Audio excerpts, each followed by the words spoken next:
So here we are at the back of La Lastra cottage, overlooking the valley, Rio Secco, and over to Frigiliana. And up here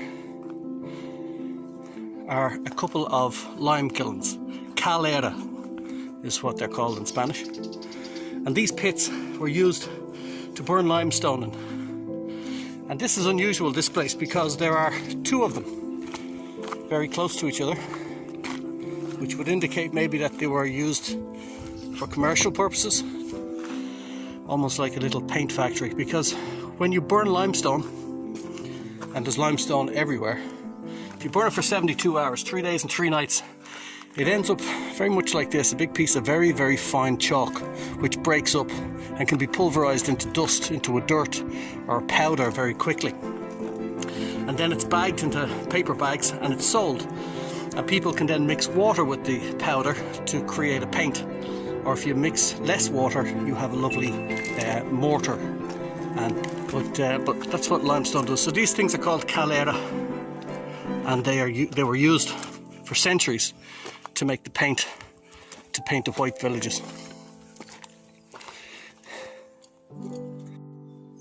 So I used to walk along this trail quite a lot in recent years, but things have changed up here recently, because this was a point where there was a couple of olive trees that I would stop under for a quick rest.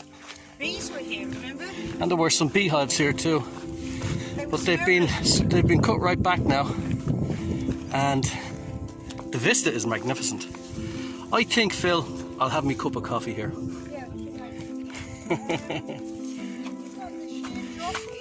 Here's an interesting thing here. Now this is a prickly pear tree. Well, the beginnings of one, right? But there's a kind of a fungus, looks like a fungus, growing on it. Now it's not a fungus. What it is it's the beetle larvae. And if you press it, it's the blood of the beetle. The beetle is called Cochineal, and it's actually harvested as a red food dye. And I don't know how it's actually done, but this is what they are. This is beetlejuice basically, but it's the cochineal beetle, and that's what you use for dyeing stuff like icing on a cake. Red icing on a cake would be done with cochineal. food colouring. It's a food colouring, yeah.